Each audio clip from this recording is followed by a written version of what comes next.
6 December সংহতি দিবস পালন করতে চলেছে তৃণমূল।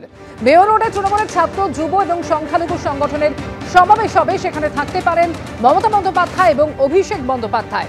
আগামী 6 ডিসেম্বর সংহতি দিবস পালন করতে চলেছে তৃণমূল কংগ্রেস।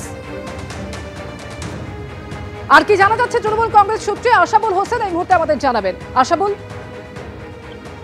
দেখো অমৃতা, প্রতি বছরই তৃণমূল কংগ্রেস 6 ডিসেম্বর সংহতি দিবস পালন করে, কিন্তু এবার তৃণমূল বৃহত্তর আকারে সংহতি দিবস উপলক্ষে বৃহত্তর আকারে সমাবেশ করতে চলেছে এবং এই সমাবেশ মেয়র রোডে গান্ধী মূর্তির পাদদেশে হবে এবং সমাবেশে তৃণমূলের দুই শীর্ষ নেতৃত্ব মমতা বন্দ্যোপাধ্যায় এবং অভিষেক বন্দ্যোপাধ্যায় উপস্থিত থাকতে পারেন। সাধারণত তৃণমূলের সংখ্যালঘু সংগঠন এই সংহতি দিবসের আয়োজন করে বরাবর, কিন্তু এবার তৃণমূল সংখ্যালঘু সংগঠনের পাশাপাশি তৃণমূলের ছাত্র যুব সংগঠনকেও এই সমাবেশ করার দায়িত্ব দেওয়া হয়েছে। ফলে বোঝাই যাচ্ছে যে এবারের যে এসআইআরের আবহে এবারের যে সংহতি দিবসের যে সমাবেশ, সেটা রাজনৈতিক দিক থেকে খুবই তাৎপর্যপূর্ণ এবং এই সমাবেশে বিভিন্ন ধর্মীয় সম্প্রদায়ের যারা ধর্মীয় নেতারা তারাও উপস্থিত থাকতে পারেন।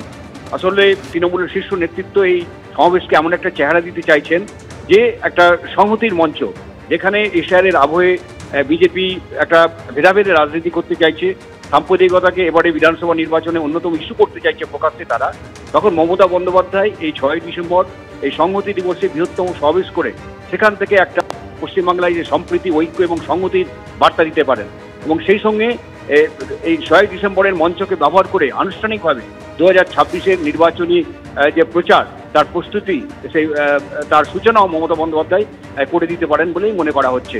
কারণ তোমাকে যেটা বললাম যে বরাবরই সংহতি দিবস পালন করা হয়, কিন্তু এবার সংহতি দিবসকে পালন করে বৃহত্তর সমাবেশ কলকাতায় করবে তৃণমূলের পক্ষ থেকে এবং সেই জন্য বিশেষ করে ছাত্র এবং যুব সংগঠনকে দায়িত্ব দেওয়া হয়েছে তৃণমূল সংখ্যালঘু সংগঠনের পাশাপাশি। অমৃতা, সঙ্গে থাকা আশাবুল, বরাবরই তৃণমূল কংগ্রেসের তরফ থেকে সংহতি দিবস পালন করা হয়, তবে এবার আরো বৃহত্তর আকার নিতে চলেছে তা। 6 ডিসেম্বর বড় করে সংহতি দিবস পালন করতে চাইছে তৃণমূল কংগ্রেস। এসআইআর আবহে মনে করা হচ্ছে যে সংহতির বার্তা দিতে চাইছে তৃণমূল কংগ্রেস নেতৃত্ব এবং যে কারণে বড় করে এই সমাবেশের আয়োজন করা হচ্ছে আগামী 6 ডিসেম্বর। তৃণমূলের ছাত্র, যুব এবং সংখ্যালঘু সংগঠন এই সমাবেশে উপস্থিত থাকবে। সংহতি দিবস 6 ডিসেম্বর মানে যেদিন বাবরি মসজিদ ধ্বংস করেছিল বিজেপির গুন্ডা বাহিনী, সেই 6 ডিসেম্বর সংহতি দিবস তৃণমূল কংগ্রেস দীর্ঘদিন ধরে উদযাপিত করে, সর্বধর্ম সমন্বয়ের মাধ্যমে সম্প্রীতির বার্তা দিয়ে, যেটা কনস্টিটিউশন বা সংবিধানে আমাদের আছে। এবং সেই সমাবেশের মাধ্যমে এর আগেও মমতা বন্দ্যোপাধ্যায় সমস্ত ধর্মের লোকজনদের নিয়ে গান্ধী মূর্তির পাদদেশে সেই বার্তা দিয়েছেন। এবছরও সেইটা হবে। এবছর সেই সমাবেশ করতে চলেছে যুব কংগ্রেস, যুব তৃণমূল কংগ্রেস এবং তার সঙ্গে সহায়তা করবে ছাত্র পরিষদ এবং অন্যান্য আমাদের শাখা সংগঠনগুলি। সেই দিন সংহতি দিবসের 6 ডিসেম্বর বড় করে সংহতি দিবস পালন করতে চলেছে তৃণমূল কংগ্রেস। মেয়র রোডে তৃণমূলের এই ছাত্র, যুব এবং সংখ্যালঘু সংগঠন এই সমাবেশে উপস্থিত থাকবে, যেখানে থাকতে পারেন মমতা বন্দ্যোপাধ্যায় এবং অভিষেক বন্দ্যোপাধ্যায়।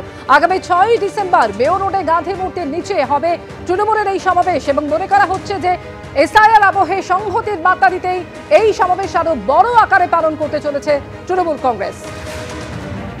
সমাবেশের দায়িত্ব তৃণমূলের ছাত্র, যুব এবং সংখ্যালঘু সংগঠনের, আর যেখানে থাকতে চলেছেন মমতা বন্দ্যোপাধ্যায় এবং অভিষেক বন্দ্যোপাধ্যায়, এমনই খবর তৃণমূল সূত্রে।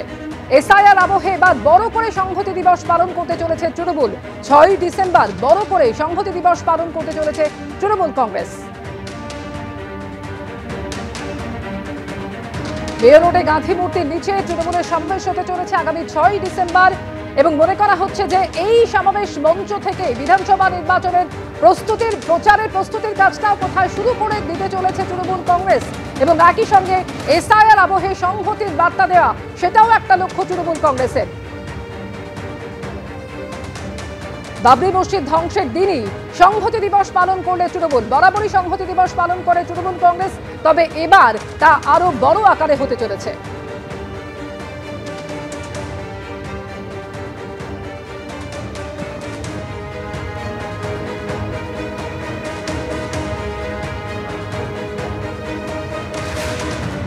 এবিপি আনন্দ, এগিয়ে থাকে, এগিয়ে রাখি।